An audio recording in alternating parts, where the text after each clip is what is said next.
June 20th, 2019, the Iranian military shot down an unmanned American drone. This morning, a U.S. surveillance drone shooting down a U.S. military surveillance drone shot out of the sky by an Iranian missile.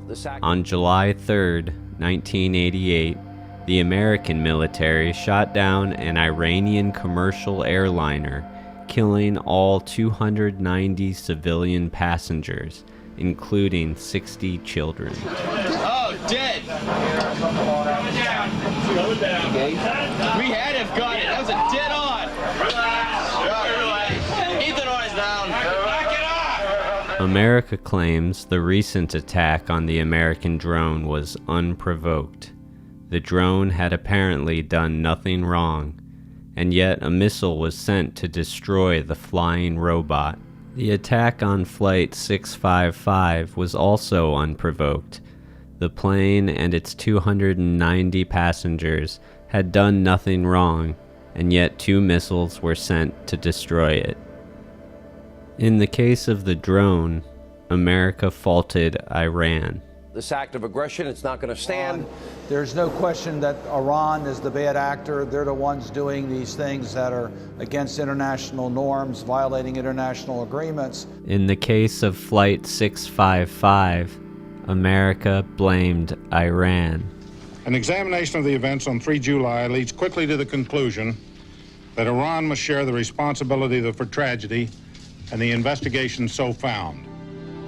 Captain Will Rogers was awarded a Legion of Merit Medal for his meritorious performance on the Vincennes. Perhaps it's wrong to compare the loss of 290 innocent civilian lives to that of one robotic plane. And I thought about it for a second. I said, you know what? They shot down an unmanned drone, and here we are sitting with 150 dead people. I didn't think it was proportionate. But the similarities are there. In both cases, robots were involved. A drone is a flying robot used to spy or used as a gun to shoot missiles. And is not a missile also a drone, just one that explodes, another flying robot? And certainly Flight 655, though it was teeming with human life, had some autopilot capability. In some respects, all modern aeroplanes are part drone. Plane, whatever you want to call it. And the American gunboat, the USS Vincennes, even before this ship destroyed the civilian plane, it had a nickname. The Vincennes was known as a trigger-happy boat, and so other American boats in the area had taken to calling it the robo-cruiser. One of the lieutenants on the Nicholas told me that they didn't think highly of the Vincennes and that the ship was considered trigger-happy, sometimes referred to as the robo-cruiser. We had heard terms like robo-cruiser and things like that, but that didn't mean much to us at the time. A play on the ultra-violent film RoboCop. Dead or alive, you are coming with me. Have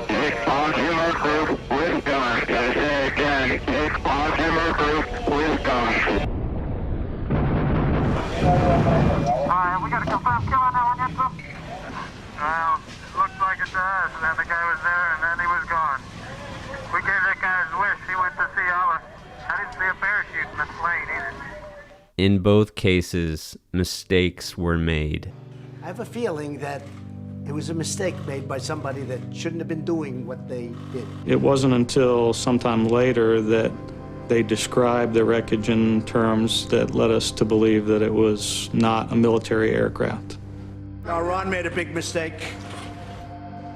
The U.S. government deeply regrets this incident. I can just only recollect the pall that settled over the entire force when it started to become apparent that this was an airliner that was involved. It was just a sickening feeling for the entire rest of the day. I can't ever remember being so dismayed, so depressed, so feeling for all of the people that were involved. It wasn't a very happy day in the Gulf for us, that's for sure. America has never officially apologized for the tragedy, and Iran feels it was justified in removing the threat of a nearby American war machine. Perhaps there are no mistakes, just good intentions and consequences. But intentions aside and reactions postponed, in 1988, an American war robot killed 290 innocent people, and in 2019, Iran killed a war robot.